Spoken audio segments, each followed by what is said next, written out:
உங்கள் அனைவருக்கும் என் அன்பான வணக்கத்தினை தெரிவித்துக் கொள்கிறேன்.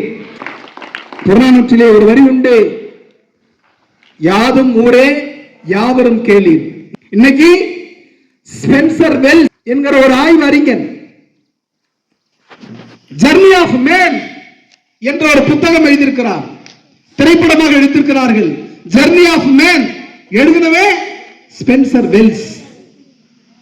அவன் என்ன சொல்றான், இன்னைக்கு ஆய்வுல சொல்றான், ஆப்பிரிக்காவில் இருக்கக்கூடிய மனிதர்களும் உசிலம்பட்டியில் இருக்கக்கூடிய விருமாண்டியும் ஜோதியும் மாணிக்கமும் இங்க இருக்கக்கூடிய ரகுமானும் அங்க இருக்கக்கூடிய ஆபிரகாம் லிங்கமும் எல்லா டிஎன்ஏவும் எல்லாருடைய டிஎன்ஏவும் ஒன்றாக இருக்கிறது.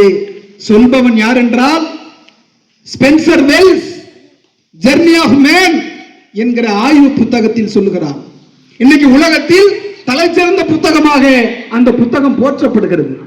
இன்னைக்கு சொல்லக்கூடிய இந்த ஆய்வை 3000 ஆண்டுகளுக்கு முன்பே தமிழ் மொழி சொல்லுகிறது. உங்க ஊர் என்னன்னு கேட்டா நாம வீக்களத்தூர்னு சொல்லுவோம், பெரம்பலூர்னு சொல்லுவோம். ஆனால் தமிழன் சொல்லுகிறான், புறநானூற்றில் சொல்லுகிறான், இந்த உலகமே என்னுடைய ஊர் என்று புறநானூறு சொல்லுகிறார். கூட பிறந்தவங்க என்று 2 அண்ணன் 2 அக்கா 2 தம்பி என்று சொல்லக்கூடியவர்களுக்கு மத்தியில் 3000 ஆண்டுகளுக்கு புறநானூறு சொல்லுகிறது, உலகத்தில் பிறந்த அனைவருமே என் கூட பிறந்தவர்கள் என்று புறநானூறு சொல்கிறது. உலகத்தில் பிறந்த அனைவரும் என் உடன் பிறந்தவர்கள் என்று புறநானூறு சொல்கிறது.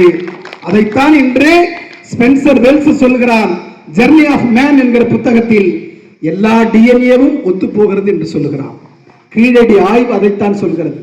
தமிழன் கயிறு கட்டி கொண்டது கிடையாது, கையிலே விதவிதமான கயிறு கட்டி கொண்டது கிடையாது. கீழடி ஆய்வை நான் வாசித்திருக்கிறேன். ஆசிரியர் பெருமக்களும் வாசித்திருக்கலாம். வாசிக்காதவர்கள் வாசியுங்கள். மாணவர்கள் நீங்களும் அதற்கு தெரிந்து கொள்ளுங்கள். கீழடி ஆய்வு சொல்வது என்ன? தமிழன் மதத்தின் அடிப்படையில் ஜாதியின் அடிப்படையில் கிடையவே கிடையாது, வாழ்வது கிடையாது, கயிறு கட்டி கொண்டது கிடையாது, எந்த அடையாளமும் தமிழனுக்கு கிடையாது. அவன் அறிவின் அடையாளமாக வாழ்ந்திருக்கிறான். இதுதான் கீழடி ஆய்வு சொல்லக்கூடியது. எனவே மாணவர்களே, அறிவின் அடையாளமாக திகழ்ந்து உங்கள் வாழ்க்கையில் மிகப்பெரிய வெற்றியாளராக மிகப்பெரிய சாதனையாளராக வர வேண்டும் என்று சொல்லி நன்றி கூறி விடைபெறுகிறேன். நன்றி.